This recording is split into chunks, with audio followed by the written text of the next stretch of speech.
এই ভিডিওটি একবার দেখুন। যারা রেগুলারলি মাছ, মাংস, ডিম, চিংড়ি, কাঁকড়া যত রকমের ননভেজ পদার্থ খেয়ে চলেছেন, তারা তারা কি দামোদর মাসে ভগবান দামোদরকে দ্বীপ অর্পণ করতে পারবেন নাকি পারবেন না? ভুলেও করবেন না। দামোদর মাসে যারা আঁশ খাচ্ছেন তারা ভগবানের কাছেও যাবেন না। এটা আমার কথা নয়, এটা আমার পাশের বাড়ি একজনের কথা। একটা কাকিমার সাথে দেখা হলো, তাকে আমি জিজ্ঞেস করলাম, কই প্রদীপ নিয়ে যাচ্ছ কই, দামোদর মাসে দেবে বলে? তার উত্তর হচ্ছে, না না বাবা, আমরা আঁশ খাই, আমাদেরকে একজন বারণ করেছে যে আঁশ খেলে ভগবানের সামনে কি প্রদীপ দিতে নেই। একদম ভুয়ো তথ্য। আপনি আঁশ খান, আপনি নিরামিষ খান, ডাজেন্ট ম্যাটার, মানে দ্বীপটা আপনাকে দামোদর মাসে ভগবানের সামনে দেখাতেই হবে, মানে দেখাতেই হবে।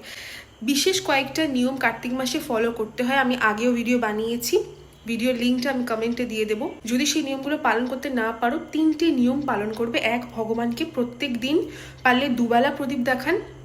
দ্বিতীয়ত, ভগবানকে তুলসী অর্পণ করুন। এবং তৃতীয়ত, হরে কৃষ্ণ মহামন্ত্র নামটি জপ করুন। আর কাছেই তো পুরী রয়েছে, কাছেই তো নবদ্বীপ ধাম রয়েছে। বৃন্দাবনে অনেকটা দূরে মেনে নিলাম, কিন্তু এগুলো তো কাছে রয়েছে, এখানে গিয়ে একবার দর্শন করে এসো। কারণ এই মাসে ধাম দর্শন করার যা ফল, সে অন্যান্য মাসের তুলনায় হাজার হাজার গুণ বেশি। তাই এই ভিডিওটি সমস্ত নন ভেজিটেরিয়ানদের সাথে শেয়ার করে দাও, যারা এখনো ভয় ভগবানের সামনে একটা দ্বীপও দিতে পারেনি। মাথা খারাপ? যাও তাড়াতাড়ি ভিডিওটি শেয়ার করো, যার আগে প্রেম হরে কৃষ্ণ বলো।